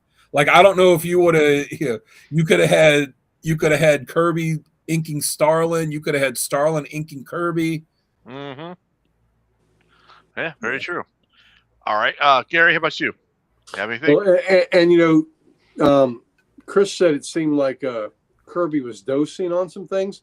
Well, if he's working with Starlin, Starlin could do the dosing, and then Kirby could Starlin could hook him up. Yeah, hook him up. Yeah, like I said, who knows what someone was sneaking into his cigars. Absolutely, and Starlin was a really interesting choice because Starlin does cosmic, pretty damn well because he really does. Listen, you're thinking of Thanos, and you're thinking of that. Keep in mind what he did with DC with the Rand Thanagar War, and with the weird, and these Captain Comet, the Mystery in Space relaunch. So I don't know that there's anybody in this that Captain Comet run that was excellent. When he went up against that big cosmic church. Yes. Mm-hmm. Yes. So nobody does cosmic these days like Jim Starlin does. But speaking of the cosmic front, because Kirby, he wanted to do sci-fi, and with the sci-fi strip and all that, I would have loved to see him do Adam Strange. Yeah. Oh man. With the that goes right along with Starlin too. Yep. Yeah. You know what? Throw Starlin in there writing it with him. Yeah. But Adam Strange, and I think that would have had a lot of great possibilities. Okay. All right. I guess I'll go next. And speaking of the cosmic level, now I know Kirby, I think he did some Alan Scott Green Lantern, but I would love to see him work on the modern day Hal Jordan, or at least modern at that time in the 60s. Because I think with his cosmic or epicness, I think, that would have been amazing to see. Something like that. And for a person I think he really would do well with or co-create with, I'm going to go with George Perez. Because George Perez was a master of the group shot of all the characters. You put him together with Kirby making the master of the epic cosmic shots. Damn, that's a picture I would love to see. That's awesome. Well, you know what? They both could do it now together. Yeah, that's true. That's true. Yeah. True. And even though he got to do like the big guns and superpowers for DC, superpowers is made to tie into the toy line. Toys, yeah. It would have been great to see Kirby get to have a real run at the Justice League or like a big cosmic Legion of Superheroes type of thing. Oh yeah. Mm-hmm. Oh yeah. Yep. All right, Chris, how about you? Well, I mean, I would love to have seen him do like a street level Green Arrow story. I think that would have been cool. Just something that works with, because I don't think he leaned into that enough. Growing up in the streets like he did it, I think he could do justice to a street level story where someone's fighting gangsters and stuff. That would be cool. In the late 50s in Adventure Comics, they redid an origin for Green Arrow, and there was about a 6-issue run in Adventure where Kirby did the Green Arrow stories. That's awesome. Yeah, I did not know that. This is like, damn it, something else to add to the list. Did not. That's something else I gotta buy. I don't have them all. Those are a little pricey. I think it's around Adventure 253 or something like that. But yeah, they redid. They retold the origin of Green Arrow, and Kirby was doing the art on the Green Arrow feature for about 6 issues. I mean, yeah, but they've collected that in a small trade, by the way. Oh, did they? Mm-hmm. Oh, I should get that. He should have, could have had it, but cool to see him do like Slam Bradley or. Oh yeah. Or I mean, it would have been cool to see him, do something like the Spirit. Oh yeah. Oh yeah, that would have been pretty cool. Yeah. And I really would like to, as far as working with other creators, the Shadow would have been. The Shadow would have been fantastic. That would have been. That's the one. I would love to have seen his take on Crisis. Yeah, teaming with Wolfman, have him write Crisis, do Crisis with him. I don't know. I mean, he's a phenomenal artist. I don't know if he would have had as many characters drawn per page, but it would have been an interesting look to see what he did with like the Monitor satellite and all that. Would have been cool. Or see him what he would have done with Infinity Gauntlet. Yeah. I could think of it. I was just thinking this. Maybe what I would like to see him do, or see him what he would have done with Ghost Rider. Oh yeah. Oh, that would have been very demon-esque. Very demon-esque. Yeah, you could have done something cool with that. Yeah. Well, it'd have been nice to see him too do. Where we're starting to get them back, but for a while they were real popular. Is do some of those Marvel DC crossovers. Yeah. And of course, I want to see everyone do at least one JSA story. There you go. Well, he did. I mean, he did. Some that I can afford. A couple issues of All-Star Comics. Yeah, he did some of the interiors and some of the All-Star that I don't have to save for. All right, I guess that wraps up this episode. We've gone through all the topics. Do you guys like how we went over these segments, or do you think we should tweak this anything? I think these are good. I like them. I think these are good to go with. Smooth. Well, yeah, it was. There's a lot of energy tonight, and a lot of crackle for Kirby. Yeah. Well, there was a lot of material to get with. Yeah. So, like I said, the bio thing in the beginning is not going to be that long for most. I mean, in fact, there's probably not another creator it's going to be that long for. I just thought it was, again, there was so much with Kirby just to get you to Fantastic Four #1. I don't know, man. We get into guys like Kubert and stuff. Yeah, that's true. But like, I wanted to, my idea to do it with a lot of these guys is to not go over their entire career, in the bio, basically just to be like, get them to the point where it's like, all right, here's a super well-known thing, and everyone kind of knows everything after this, but up to that point, you might not know. Yeah, that's true. That's true. It was good. All right, then. So let's go ahead and wrap this one up and put it to bed. Thank you, ladies and gentlemen, for joining us today in the chat. We appreciate that. If you guys have any comments, if you're catching this on the replay, leave some comments down below and let us know what you think of the show and if you think that we should add anything else or tweak it anything. So we guys will see you next week. Next week will be a comic character of the week where we're going to be covering Norman Osborn. And don't forget to check us out on Saturday. Norman Osborn, Mr. Cornrolls. Mm-hmm. So don't forget to check us out on Saturday for Comics Unleashed. So we'll see you guys then. Chris, are you joining us Saturday night or not? Do you need me? Well, you always need me. I'll be here. Need you and want you are two different things. Yeah, we need you like a punch bag. I won't have any new books, but I'll be here. We always if you want to join us, you can. If you don't want to, it's all good too. Oh, actually, Chris, if you want to join me on Wednesday night, Mike's out of town, so if you want to help bedevil Sonny. Yes.